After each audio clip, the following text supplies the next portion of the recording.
The scouts are reporting that they couldn't find Axel in the alley. Oh no, was he kidnapped? Yes, they probably took him to the forest. Why didn't they just fucking eat him? As you can see from the map, the town is encircled by a wall. The people who live in the forest outside the wall are the Wolf Gang. Ooh. If they kidnapped him, they'd probably take him to the forest or the slums. Oh no, he's talking about this? The slums? Not everyone living in this town accepts the rule of the Familia. It's this gray district here, created by those who, despite the ruling class right now, it's a perfect breeding ground for criminals. The rival Familia aren't the only ones who we have conflicts with. We have even more skirmishes with the residents of the slum than anyone else.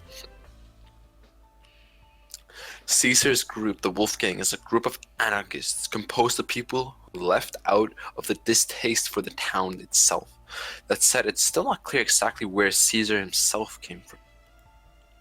Considering where Caesar tends to operate, the forest seems like the more likely option. That's assuming that Axel isn't the fishes already.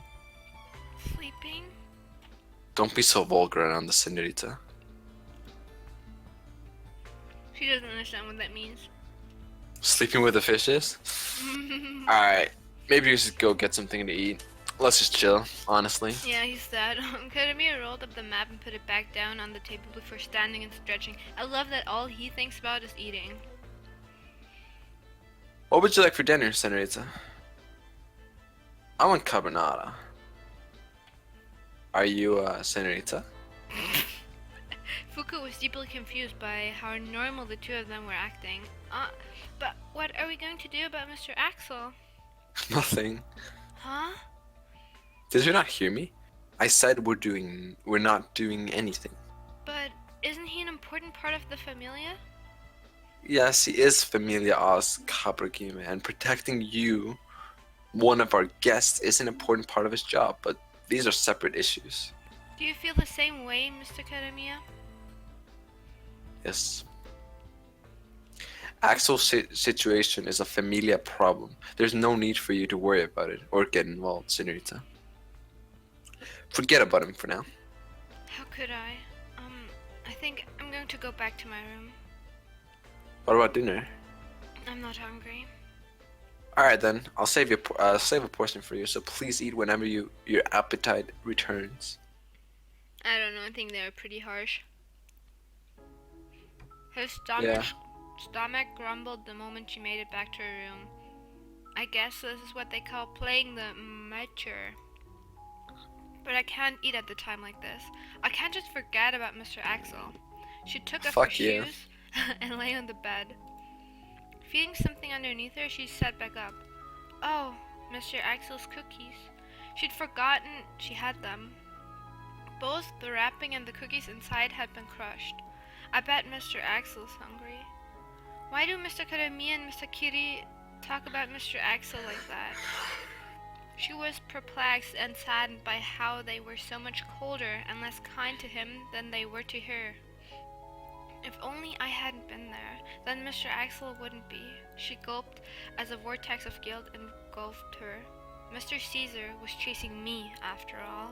I wonder if I can save Mr. Axel if I go to Mr. Caesar's camp. Bitch. What about no? She shook her head, trying to shred her anxiety that Axel might already be. If I can save Mr. Axel, then I should go find Mr. Caesar. Alright, fuck it. Let's just fuck Caesar, honestly. Why not? Oh. Sneaking out of the mansion was even easier than Fuka had thought it would be. Maybe it was because it was Sunday evening, but the town was just as busy now as it had been earlier in the day.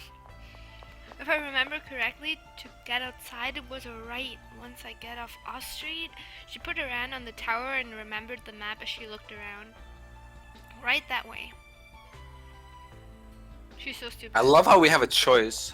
I finally got out of town. She'd made quite a few wrong turns, but she'd eventually found a way past the walls. I love that she's just going where a guy is who just said he wants to kill her. She wondered Do you think she realizes that she's like, I'm gonna trade myself for Axel? Like, For I a think that's six-star? her thought process. Like, I think Oh. that's her thought process.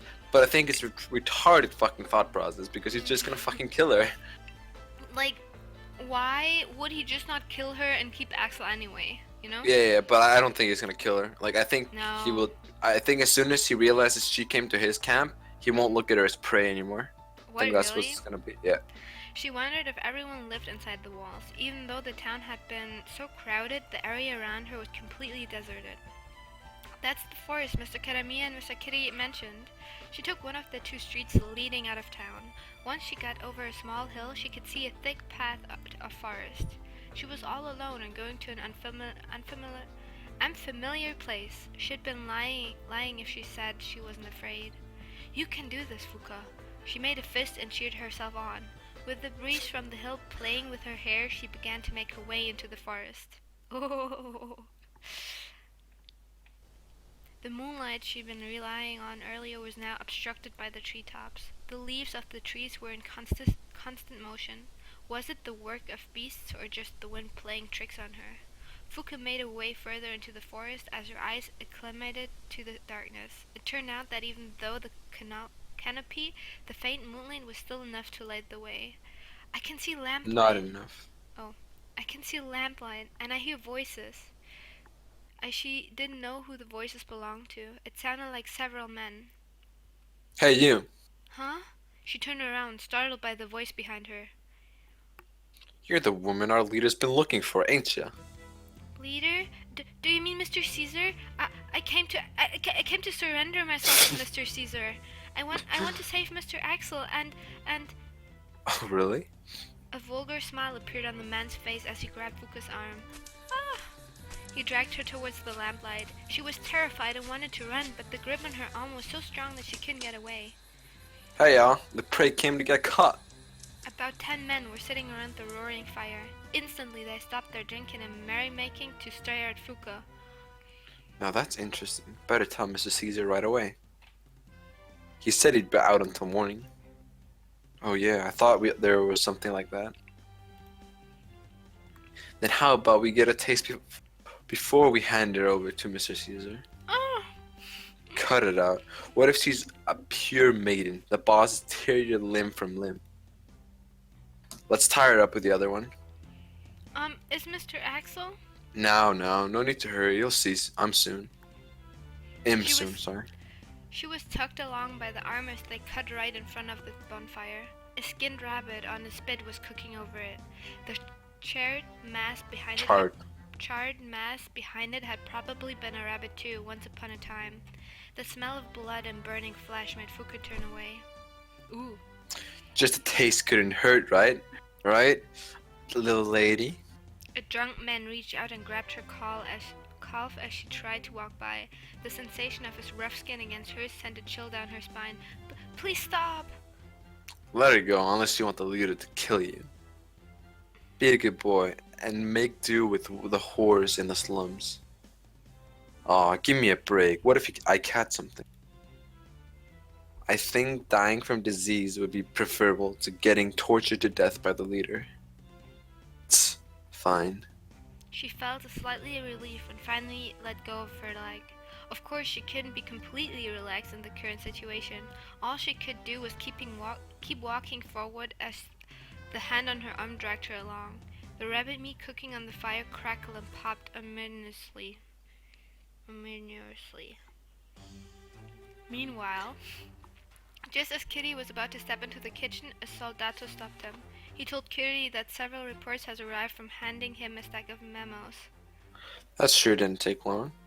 Kyrie took the papers with one hand and dismissed his subordinate with the other. He leaned against the wall and glanced over the papers. My, how selfish. He put the pages in his pocket and then pulled a wine glass from the cabinet and poured himself some water. He wrapped the glass in a silk handkerchief to avoid getting his gloves wet. What? Are not gloves there for something like that? Karamia, about the situation.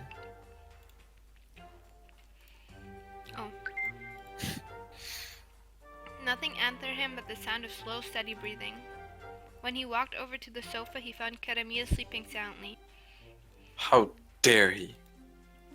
Kyrie sat down on one of the sofa's armor sets, taking a sip of water from his glass.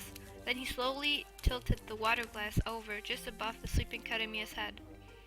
Well, good morning. If you keep falling asleep right after you eat, you'll soon become a rather rotund lion. Why you? Couldn't you have woken me up a little bit more gently? The only reason I didn't use a tomato juice or milk is because I wanted you to think I was being consensuous. Kyrie tossed the handkerchief he'd wrapped around the glass at Keremiya. The Don used it to wipe his face off before glaring back at him. Things appear to be moving as we'd anticipated. I see. How's it look?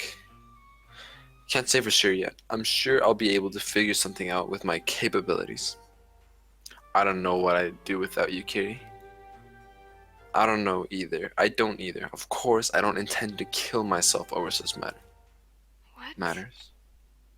I didn't understand that sentence. Be a good girl. Making a fuss ain't gonna do you any good. Ow! Why are you here? I wanted to save you, Mr. Axel, but then they caught me. What do you think I was buying time for? It was so you could get back to the mansion safely. I know that, but both Mr. Keremiya and Mr. Kitty said they weren't going to help you. They weren't in the wrong. That was the natural decision. Please don't say that. Aren't you all close friends? It's my fault this happened to you. I just couldn't stand by and do nothing. So I came to talk to Mr. Caesar. I was going to ask him to take me and let you go. Did you really think you could just negotiate with these people? Well, You're an idiot. Can you not imagine what hell they might put you through? I know everything's going to be okay. I was alone in the beginning anyway. Familia Oz has done so much for me. I just wanted to bring you home, Mr. Axel. I hate this character. Guest. Why? She's so stupid.